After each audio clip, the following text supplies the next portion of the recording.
All Hit Radio.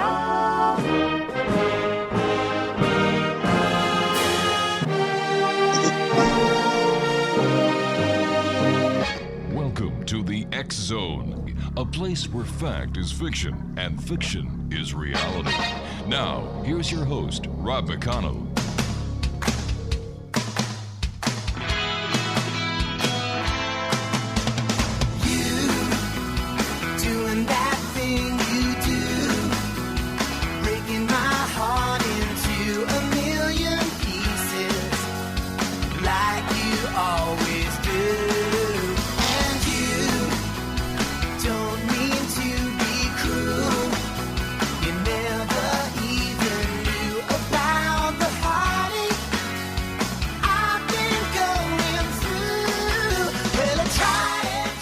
And good evening, one and all, and welcome back to the X Zone. My name is Rob McConnell, and for the next 2 hours, I'm your host and your guide as together we cross the time-space continuum to this place that I call the X Zone. The X Zone is a place where people dare to believe and dare to be heard. It's a place where fact is fiction and fiction is reality. And the X Zone comes to you Monday through Friday from 10 p.m. Eastern until midnight, right here on your hometown radio, Classic 1220, and streamed around the world on classic1220.ca. Now, if you'd like to send me an email, the email address is so simple that, well, I don't know. If my dog knew how to type, she'd be able to do this. The email address is xzone@classic1220.ca. Exonation, my first guest tonight is Joshua Lewis. We're going to be talking to Joshua about everything from trans-instrumental transcommunication and his quest to find the proof that spirits do communicate. Joining me now is Joshua Lewis. And Joshua, welcome to the X Zone. Oh, thanks, Rob. It's a pleasure to be here. So tell us a little bit about yourself, Joshua. Well, I am I'm an afterlife researcher. I am a trained medium. I've been doing this for a little over 10 years, and I've done a number of different. I started out doing a lot of paranormal investigations, residential investigations, doing things out in the field. And then I've moved on to doing, more personal private sessions for people, working with some institutes, some facilities, some PhDs. And I wrote a book about it, and I have a channel on YouTube where I share all of the stuff that I capture. So I'm in there, man. Okay, so what brought you to doing what you're doing today? Like, what happened in the life of a young Joshua Lewis that one day he decided, hey, I'm going to be a paranormal investigator, and I'm going to be a medium, and I'm going to talk to dead people? I didn't plan on it. I was very much an entrepreneur. I did have a pretty, crazy past. I write about it in my book. A troubled past. I got myself into a lot of trouble over 20 years ago, and definitely had to work my way out of that. I went away for a couple of years, and when I got out, I had to, make a living. I had, nothing. I had no job, no place to live. I started from scratch. Wow. And I started, working at some businesses and starting my own businesses. And I made a good amount of money for myself, and I was very, fortunate. And so I kind of, at the age of 32, started, kind of segueing myself out of worrying about money so much and focusing on those businesses, and really started kind of just focusing on the spiritual aspect. And I saw on, TV, of course, there's Ghost Adventures. I saw a couple of channels on YouTube where they were, testing with voice recorders and other pieces of equipment. And I thought, how interesting. And I don't know what to believe of what these shows and what they're showing us. So I decided with my partner, Nikki, we decided to go out and start kind of testing stuff on our own. I never, anticipated on capturing what I captured when I went out there. I started getting recordings of our names being said, other names that I didn't know whose names they were. I heard messages like looking for the light. I heard some messages like get out. I heard, help me. all kinds of things. And these were intelligent responses. So I ended up asking a known medium, which I didn't have any experience with mediums at that time. And I asked this woman who I was friendly with, I asked her to come out with us on a couple of our investigations. And I never fed her any information. I wanted to test her. And she passed with flying colors, where she was giving us information that I already had captured in those locations. And, working with her over the, next few months, I started to pick up stuff on my own intuitively, and so did my partner. And that's when I realized that I also had some kind of ability that I could tap into myself. So, I went from there and trying to, find other amazing people to help me kind of bring that out. And I worked with some amazing, people doing that. And, skip 10 years later, here I am. I don't want to say I'm one of the leading investigators or afterlife researchers, but I am, doing some pretty amazing things that I'm not seeing anywhere else. Mm-hmm. So I guess there was a plan, even though I sure as heck didn't know it, Sure. Well, first of all, having served time and coming out and turning your life around as a former cop, I must commend you on the turnaround. Oh, thank you. And good for you. I that's coming from my heart. Really good for you, because it shows that just because a person makes a mistake doesn't mean that they're forever bad. So congratulations, young man. No, thank you. I know that the recidivism rate is high, as far as people returning and not really finding recovery and, that kind of thing. And so, it's been 19 years. I haven't had a drink or drug. And, wow. And I just continue to, work with others when I can. I'm far from perfect, and I don't claim to be, and I'm not holier than thou, but, I can definitely see that there was a higher power guiding me, and I feel very guided. I feel protected. So tell me, when did you find or discover that higher power?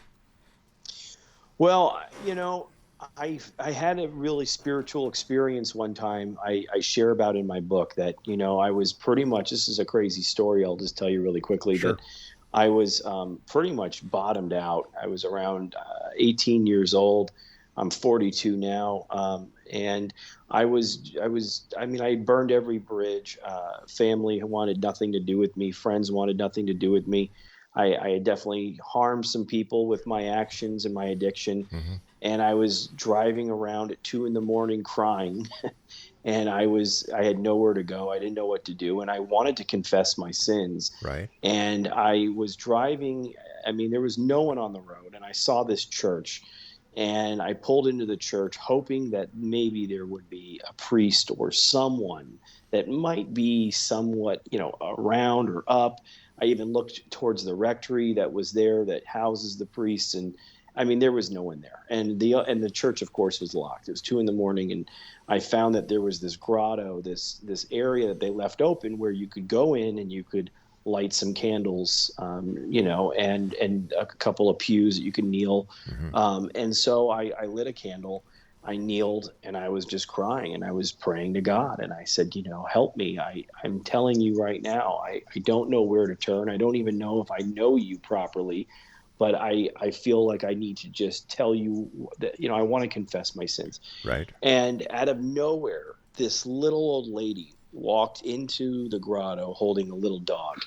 And she didn't say a word to me. She just walked over to the candle. She lit a candle, and then she kneeled next to me, and the only kneeler that was next to me.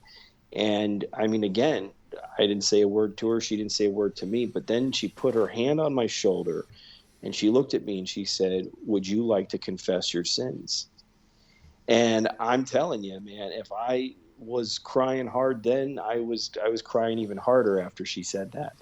And I proceeded to just dump my soul out to her, telling her all the things that I had done. And then she went around her neck, and she had this beat up necklace, this raggedy old necklace that was called a scapular that Catholics get on their first Holy Communion. And she said, "This was my father's, and on his deathbed, he gave it to me.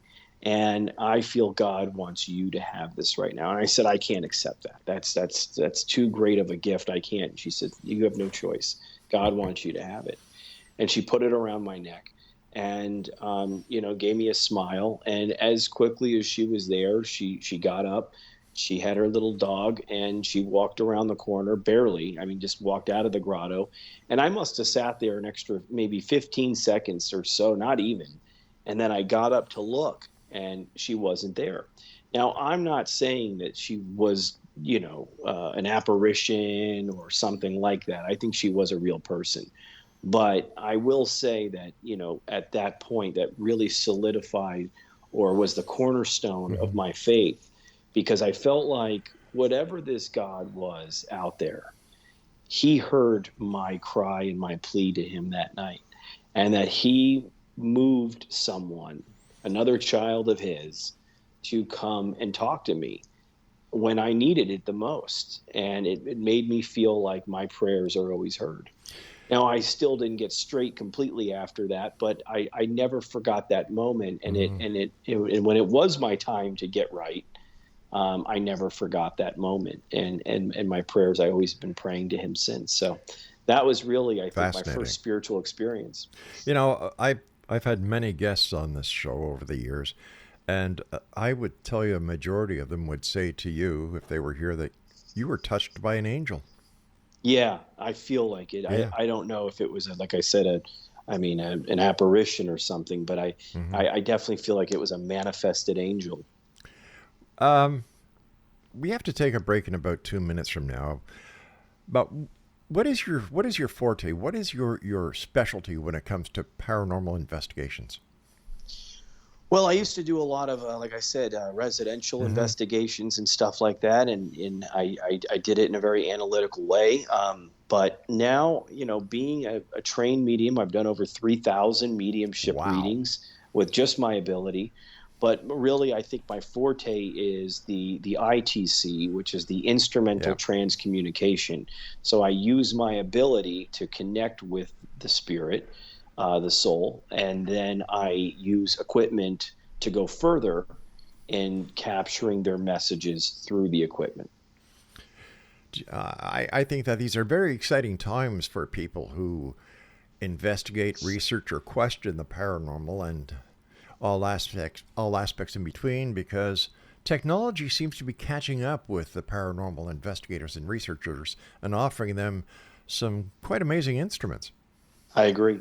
I totally agree. And if it's used the right way and it's not AI, then yes, it is an absolute amazing tool that can be used. You are correct. All right, please stand by. You and I have to take our first break. Thanks very much for joining us tonight. And X Zone Nation, if you'd like to find out more about our guest this hour, Joshua Lewis, his website is hopeparanormal.com, and he is the author of Finding Hope in the Afterlife. My name's Rob McConnell. This is the X Zone, a place where people dare to believe and dare to be heard. It's a place where fact is fiction and fiction is reality. And the X Zone comes to you Monday through Friday from 10 p.m. Eastern until midnight, right here on your hometown radio, Classic 1220, and streamed around the world at classic1220.ca. Now, if you'd like to find out more about the X Zone and what we're all about, read a little bit about our 30-plus years voyage from the time we left 1220 CHSC to back now 30 years later to Classic 1220, same station, different call sign. That can be found at xzoneradiotv.com. That's www.xzoneradiotv.com. And you can always send me an email to xzone@classic1220.ca. My guest and I will return on the other side of this break. Don't go away.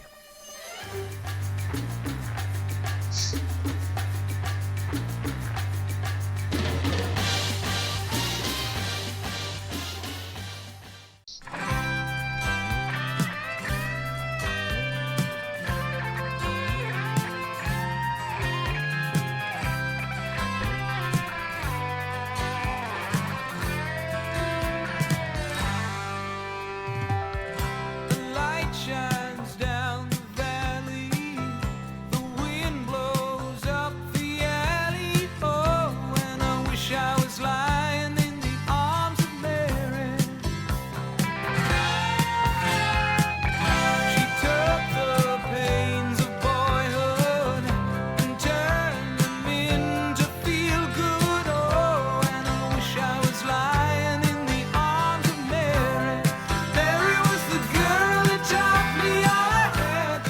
And welcome back, everyone. Joshua Lewis is my special guest. This is the X Zone, and you're listening to us on your hometown radio, Classic 1220, and streaming around the world on classic1220.ca.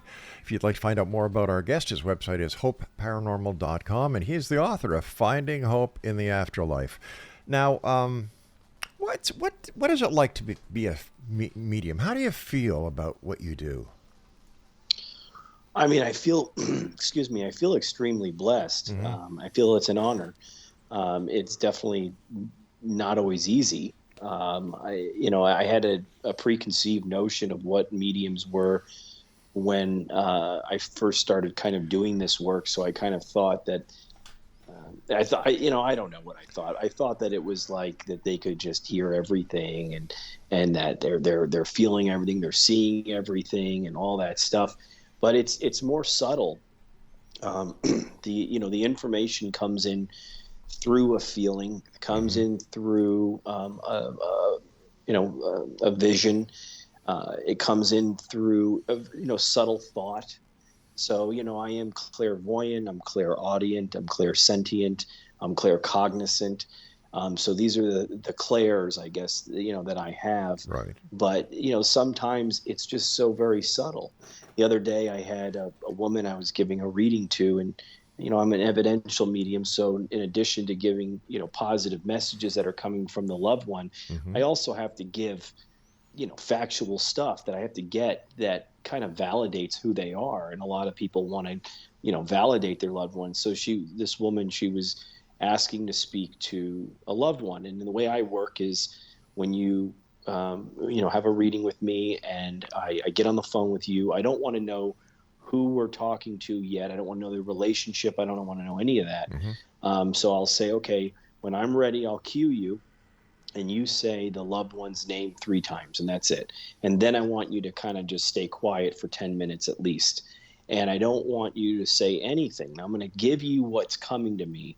Now, whether it's 100% right or half right or all wrong, don't give me any feedback. And that's the way I like to work. So after the 10 minutes is up, I'll say, okay, did any of what I just said make any sense? And they'll say yay or nay. And so this woman, she gives this name, and I said, I could see this as a tall kid, 6'2". He looks like he's in his 30s. He feels like your son. It seems like your son. He's got some facial hair, some blonde hair tips, and I see him wearing this and doing that. And I said, I got a couple other facts. And then I said, does that make sense? She goes, yes, that's my son. And that's everything you just said was right. So right there is a good sign that we are connecting with the loved one. And then she asked some questions, and I was giving her some answers. And then at one point she says, I'm just going to ask you one question for validation purposes, Josh. And I said, no problem. And she said, well, what about his car? That's all I want to ask you. What about his car? And I said, and I looked and I asked him, and he says, what about the car, Mom? It's sitting outside and it's a faded Mustang. And I said, well, his older faded Mustang is sitting outside. And she screamed. And she goes, that's exactly right. And that's it. And on each call, that's pretty much what happens. But it comes in so quick, like a thought, it's a quick vision, a quick thought. So, I could doubt that sometimes. And the longer I doubt it, the information starts to get wrong. So if I just trust the ability and I say what's coming to me, then I would say 90-something% of the time it's right. What was it like the first time that you realized that you were talking to someone who was basically dead, but somewhere else existing? I don't think there's any greater feeling. For me, there wasn't, because I always wanted to know exactly what's going on the other side. Does consciousness survive the death of the body? So, watching movies and watching shows and, John Edwardson crossing over, right, Sylvia Brown and all these other characters, and some amazing things. It's always interesting. Are we good? Oh, yeah. I heard a sound. Okay. No. It's always interesting to me, but unless you have that personal experience, then it really doesn't hit you. So when I really was making contact with someone and the information was right, I just couldn't believe it. I still can't believe it. It's been 10 plus years and I still I still am, blown away every time this works. What about, have you ever had a person request a reading with a child that was deceased? And how does dealing with a child or communicating with a child differ from that of communicating with an adult? Well, yes, I have. I have many people that are paid members or followers that have lost children. Some of those children are, actual children that died around the age of maybe 10 or 12 or so. Some of them are, of course, like that woman I just mentioned, that was an adult child of hers. But I had this one woman that she lost her son, who was, I think, 8 or 9, to cancer. And I connected, and his energy was just so strong. And there was no, oh, I'm stuck or I'm looking for the light. There was none of that. It was always a positive message that was coming through. He shared about that he was with her family members on the other side. He says, I miss my mom, I'm around her, I love her, and he would also say things that was happening currently in her life. So things that was going on in her life, he was able to comment on as he was seeing them.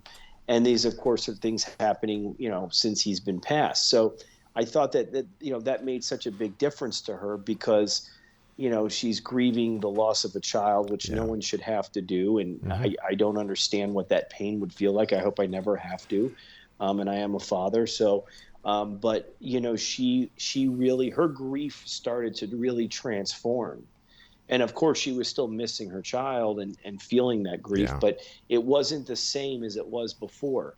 It now was starting to really make a big difference in her life. Okay, so let me ask you this. What you do, I would imagine, is very taxing on you. It must drain you tremendously. How do you prepare yourself for your day at work? And how do you protect yourself from not going too far and just draining every ounce of life force out of you? I mean, that's a good question. It is tough. It is taxing. It can be, draining on some level.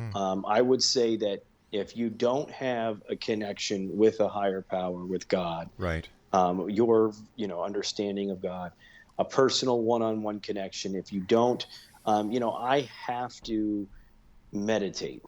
So meditation is a big deal. So I won't even do a reading or a session for someone unless I've meditated.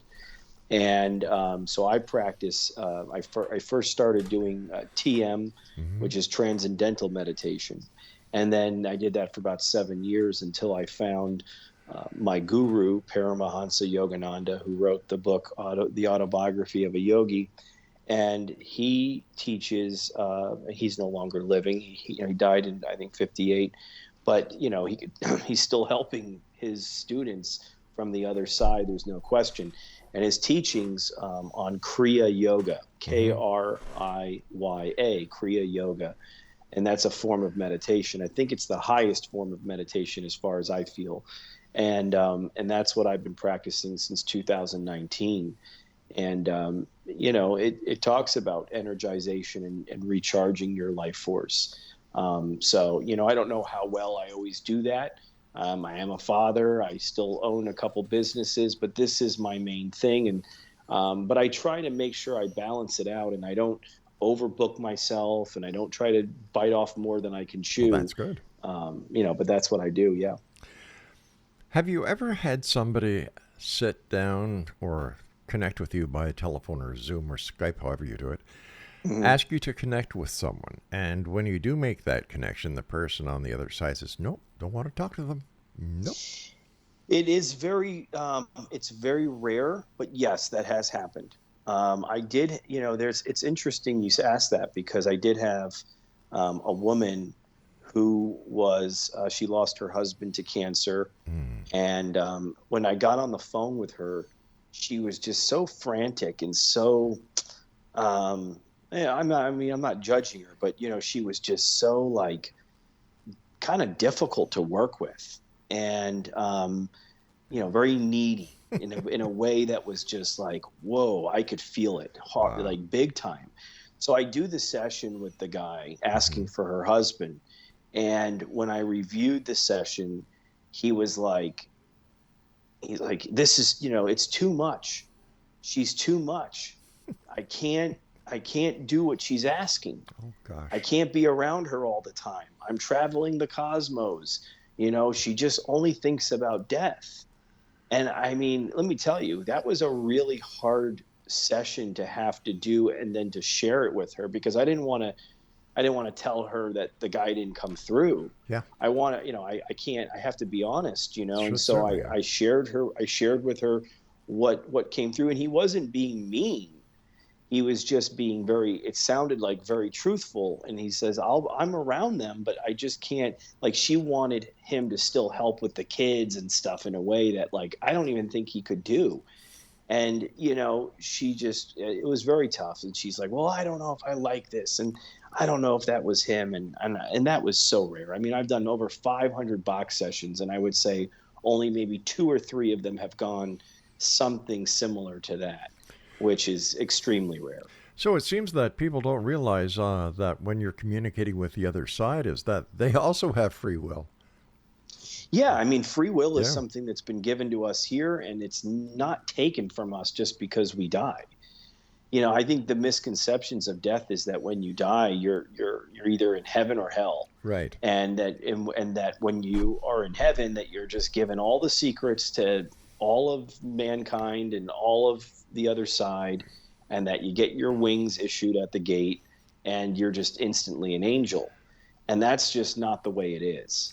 It's a beautiful place, but it's not. It's still an evolving journey for you, even on the other side. So you mean that you don't get your wings, and you don't get a harp, and you don't just sit around and sing Kumbaya?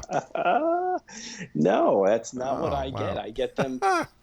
Some people that did the work here and had a faith that was strong while they were here, they're going to be in a more adjusted place when they pass. There's no question.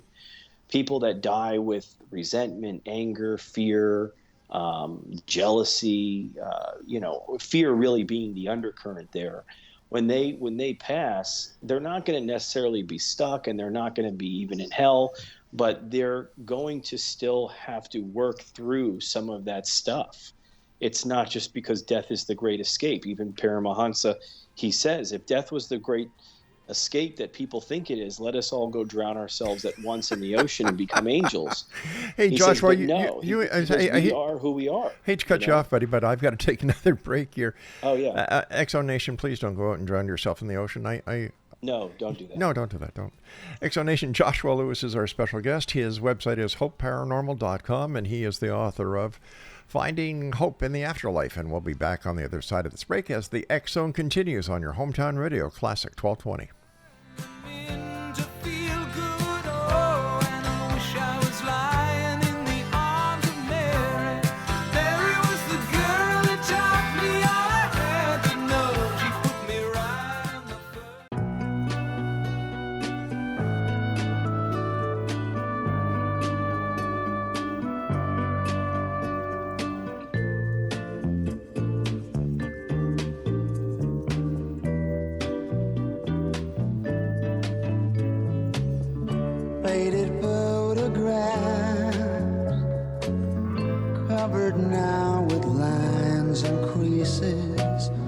Tickets torn in half, memories in bits and pieces, traces of love long ago that didn't work out right, traces of love.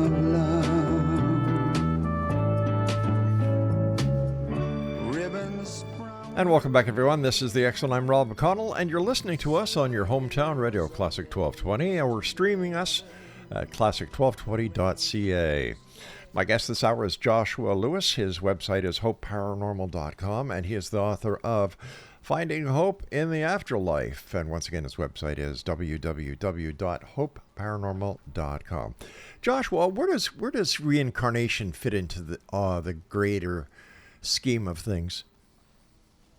Well, again, I refer back to my guru, Paramahansa. He talks about reincarnation, something that I absolutely believed in prior to even finding him. And he talks about it in his book in depth and at length. And so, again, we're kind of referring back to what I was saying before. If we die with unfulfilled desires, if we die with a lot of karma that we've picked up by our own free will actions, there is a very good chance that we're going to have to come back here to keep working on that stuff. So that's where reincarnation, really is. Right. He says that, and again, this may be hard for people to kind of process, is that anything that's happening to us is really a result of karma.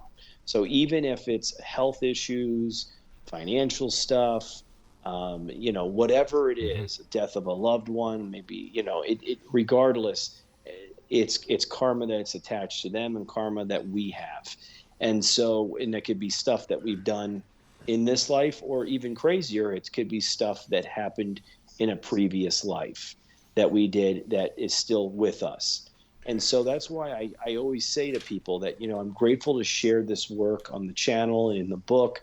And I talk about it the way I'm talking about it right now in interviews. But, the whole goal of this is to help people understand that this isn't like a dry run here. I mean, we really are meant to learn to communicate with our higher power, whether that is Buddha, Allah, Krishna, or Christ, and to establish that connection and to work on ourselves, self-appraisal. That's really what we are meant to do, is to try to continue to improve. Here is the place to do that work. Here and now is the place to do that.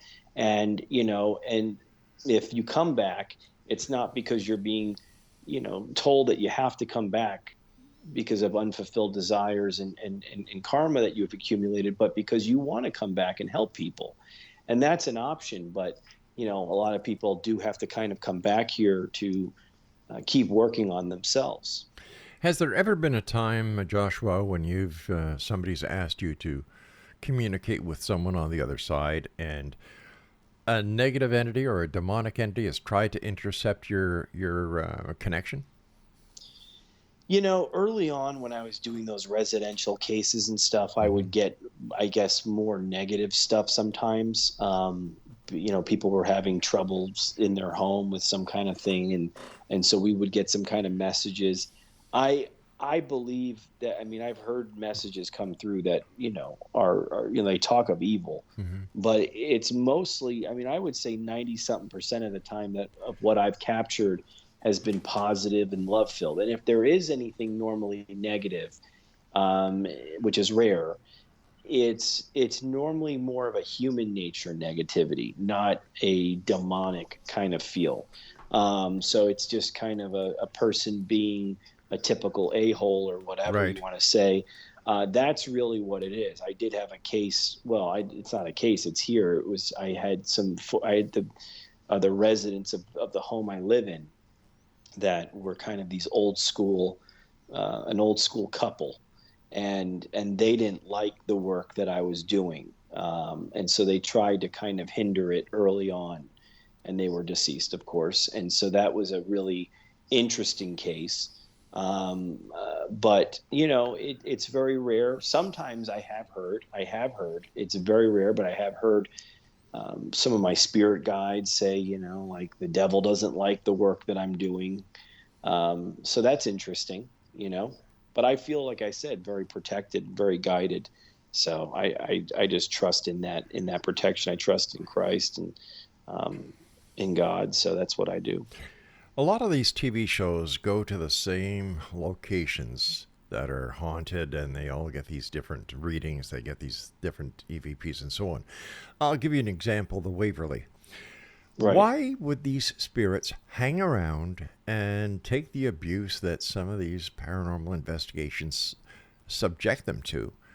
Wouldn't it be easier for them just to cross over into the light instead of the repeated interruption by people who are paranormal thrill seekers? Well, I mean, first of all, some souls on the other side don't go into the light because they're afraid of judgment.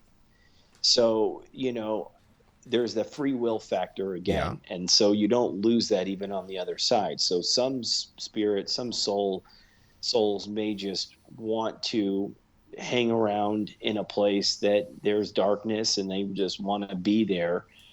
Some of them want to mess with people. I mean, just picture some old curmudgeon guy that's deceased that hangs out at Waverly Hills, and when he sees a team of 4 coming in that's going to investigate the place for the night, and he sees them, when you are fearful, that is a form of energy. And so if you're in a fearful place, your energy is going up, but it's the wrong kind of energy. It's not love. It's either love or fear. Mm-hmm. And so you get this fear energy that's kind of coursing through you, and adrenaline, and you get scared by a sound or a noise or whatever it is, a shadow in the corner of your eye, peripheral, then that can give a spirit a charge.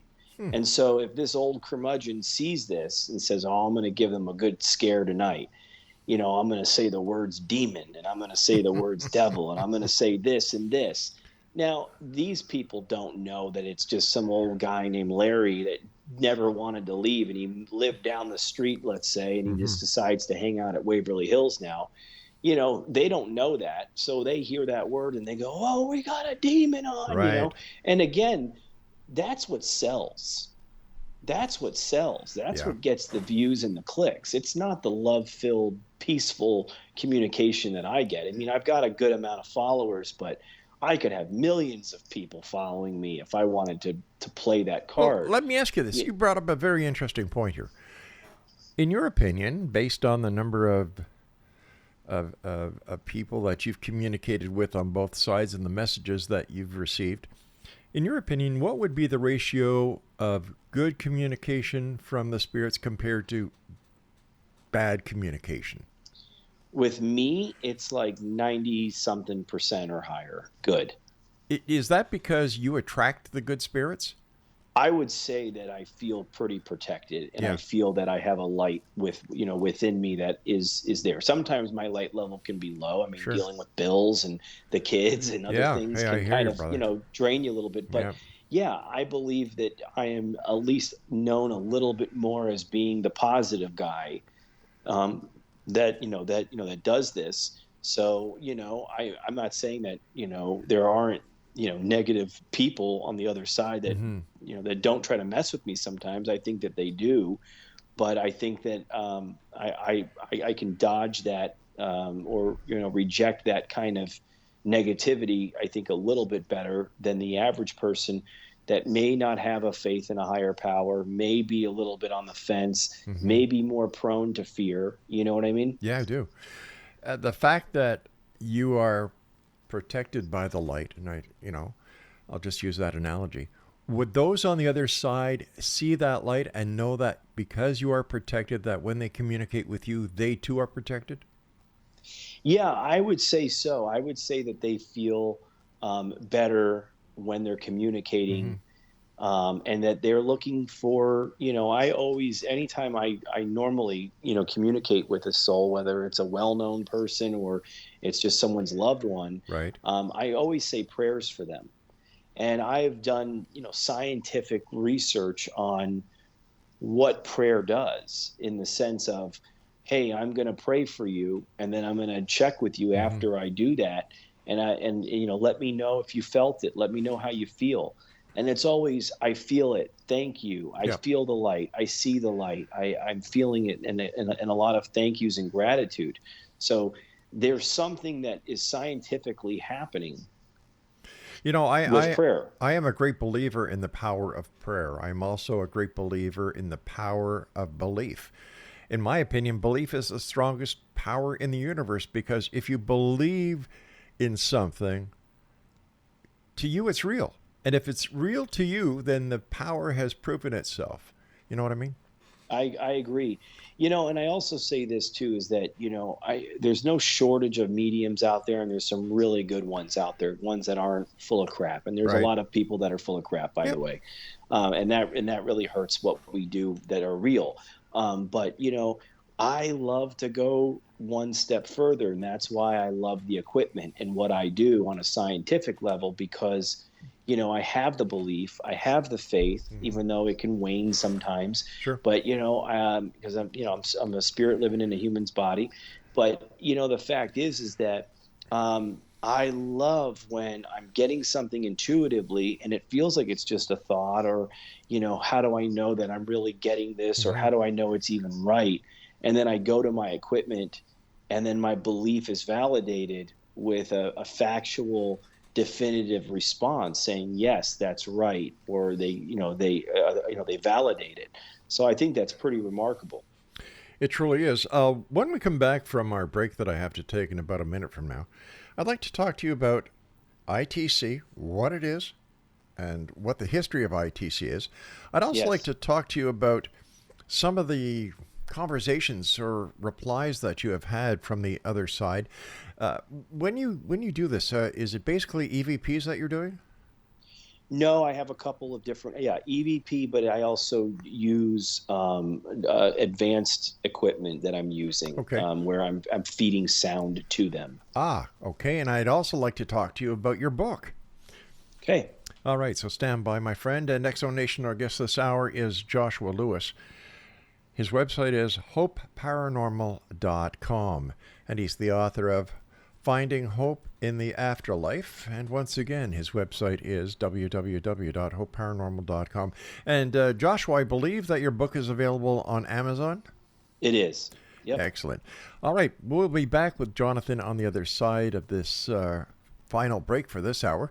Still to come up after this hour, we have yet another hour here in the X Zone. And tomorrow night, 2 UFO special guests. In the first hour, we have Preston Dennett, the author and UFO researcher. And then in the second hour, we have Kevin Randall, one of the original researchers into the Roswell UFO incident. And he's written a number of great books. He's a great guy. He also has his own show on the X Zone Broadcast Network called, A Different Perspective. And if you'd like to listen to Kevin's shows on the X Zone Broadcast Network, just go to www.xzbn.net. And I'll be back as we wrap up this hour with our guest Joshua Lewis on the other side of this break as the X Zone continues. We're right here on your hometown radio, Classic 1220, and streamed around the world on classic1220.ca.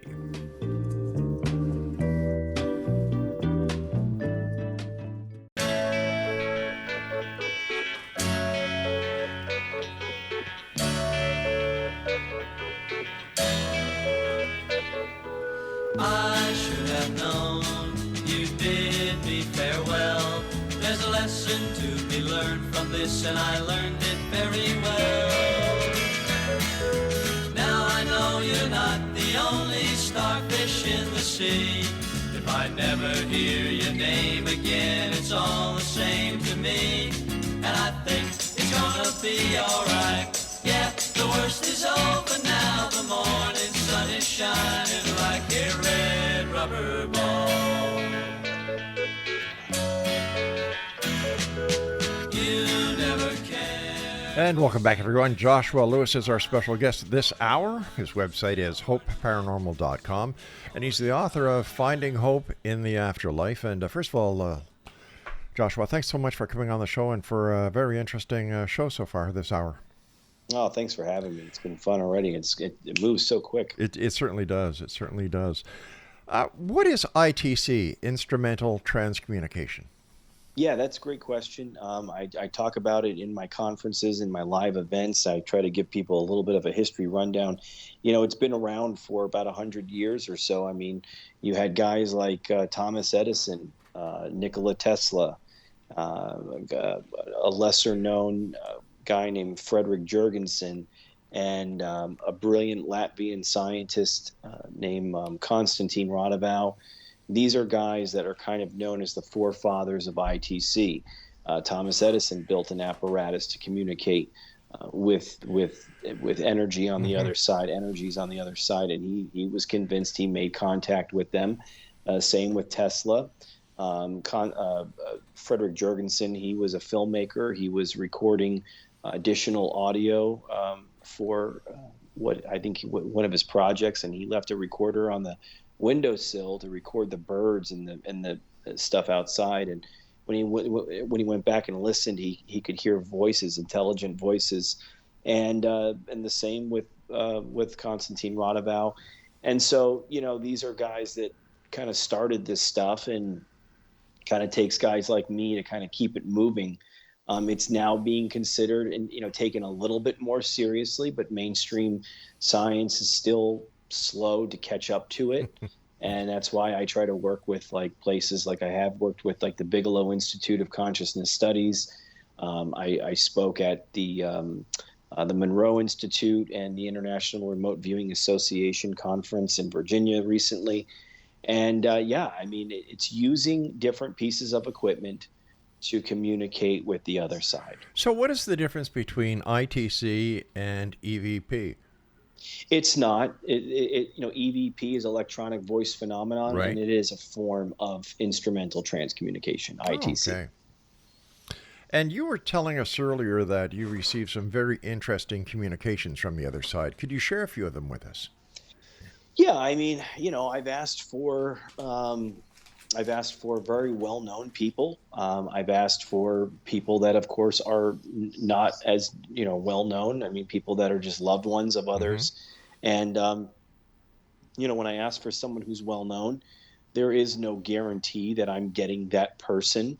I can't say definitively for sure that I know for a fact that they are giving or that they are coming through my equipment, but I am a medium, so I am connecting to them first on my own intuitively, and then I ask for them to come to the box. And the messages are, for the most part, normally very clear, and the responses are intelligent and indicative of what that person would say. And what I find interesting is that, a lot of times someone may pass, let's say, I'll give you an example. Okay. I just, Matthew Perry of Friends, he passed away recently, and I felt a connection to him because of his addiction issues that I could relate to. He was in recovery. So within a couple of days, I reached out to him and asked for him. And I got some very amazing responses. One of them, he goes, I'm missing my cell phone. And I thought that was really remarkable. I thought it was just kind of Chandler being Chandler, but Matthew Perry being Matthew Perry. You know what I mean? Mm-hmm. And what I didn't realize was, and of course the followers are quick to pick up on this stuff, was that he had sent out his personal assistant that night to go pick up a new cell phone for him.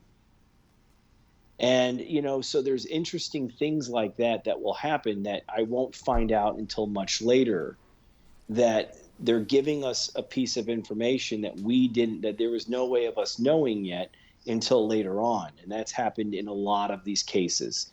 So. Has there ever been a communication that you received from the other side that just shocked you, sent the hair on the back of your neck up, the hair on your arms standing up, and goosebumps, and you just don't believe what you're hearing? Yeah, not in a bad way per se, more just like, I had a spirit guide say one time through the voice recorder, just regular EVP, that the hard part of evolving is fighting through the ascension, that we have to help the masses come together. And that was like a really poignant, powerful response. I've heard them say that they could see Christ right here with me, that they could see God's light, that they walk with Christ. I had multiple spirit through the boxes, say that that when they passed, they saw a castle, a palace, a castle, and that the key is not to look back, is just to walk towards it. And I thought that was very interesting. Tell us about your book, Finding Hope in Find- the Afterlife. Why did you write yeah, it? Well, I mean, I knew I always wanted to write a book, but I also knew it was a big task, a big undertaking. And I kind of was taking my sweet time in even starting it. And then eventually in 1 year, I just almost every session I was doing, I could hear my spirit guide saying through the box, through the equipment, saying, start the book. You have to start the book. So they were really pushing me to start the book. And then when I started it, it took me 2 years to write it because I put a lot of work into it. And there were things that I didn't want to put in there sometimes because I felt like people would judge me. It's too heavy of information. And I would kind of go past that point, and then I'd be brought back to it where a spirit would say, like a guide would say, or my divine help would say, it has to go in there. You have to put that in there. So it was almost like it was just, I mean, I really felt like I had a team working with me in helping me write it. You were saying before that you have a lot of followers, and how did you gather all these followers? You know, I just started sharing the work I started a YouTube channel in April of 2013. And I mean, you know, with a couple hundred followers, I just started sharing what I was, capturing. And before you know, it was 1,000 people, and then it was 5,000 people, and now we have 142,000 or so people on YouTube, and I think I've just reached 430,000 on TikTok. Yeah. And I just started sharing the clips. And so why are people interested in this? I mean, I think they just want to know what happens to them on the other side. They want to hear what happens to people that they followed in their life, maybe well-known people, or they want to know, is God real? What, is heaven real? And that kind of stuff. And so, I mean, these responses are they're just remarkable. Even if they're a simple answer, sometimes the ramifications of what they're answering it's just remarkable. But these people aren't getting answers to their questions. These people aren't sharing events that happened in their lives. So why would they want to? Now, this is, I hope you don't take this wrong, but why would they want to listen to somebody else's question and answers when it doesn't affect them personally? Well, I think it does affect them. I think that what they're doing is they're looking at, I'm asking questions like, did you see God? Did you meet God? I ask that question almost every session I do, and you can hear the different responses. So I think that, they're looking for answers themselves for their own questions, but kind of judging what else is coming through with these other people. So I think that they are saying, okay, I'm wondering about that. He's asking a question that I'm wondering about. Right. I'm interested in what answer he gets, even if he's asking a well-known person or just an unknown person. Okay, so you asked all these people if they've seen God. And do they give you all the same response? No. Why not? No, they don't. Because people are at different levels on the afterlife. They're at different points. I mean, if you ask someone on the street today, do you have a relationship with God? Right. One person might say a very strong faith that they do. Yes, but you didn't. As far as I heard, you weren't asking them if they had a relationship with God. You were asking them if they've seen God. Yeah, but see, that's the thing. Like I said before, free will is not something that's taken away from you even when you pass. Right. Okay. So if someone dies and they didn't believe in God, right, God isn't necessarily just going to show themselves to them and say, "Ha, you were wrong," or "You didn't know me, but here I am." Yeah, I understand. You have to still want that. I understand that, but my question is, if God is real, and if these people see God, should they not give you the same description of what God looks like? Well, they there's a lot of the same description as that they feel an immense sense of love and that they see light, or they walk beside him, whether they've seen Christ. A lot of people have talked about Jesus. Yeah. So, I mean, that, and again, I know Buddha was very real. I know that Krishna, Bhagavan Krishna, and there's other enlightened ones. Yes, but in all fairness, there's artist representations of Jesus. There's artist representations of Buddha, Krishna, and every other religious philosophical leader. But God? Right. I mean, God, the way that they talk about it is that it's bliss, joy, love, and light. Light and love and light is really the same energy, and that they get this brightness, this amazing feeling of love and seeing light. So they talk about it. It's not a perfect description, Right. but the majority of the ones that have seen or had an experience with God talk about this amazing love-filled experience. So that is a good thing. And these are the people who have already passed on to the other side that you're communicating with. Yes, I mean, I have Gotcha. to take that as what I believe that they have. Yes, some are more earthbound, and some have crossed over to a higher realm. I've got about 40 seconds left. What is your final message for the X Zone Nation tonight? What words of wisdom would you like to share with them? To keep seeking, and to create that connection with a God of your understanding.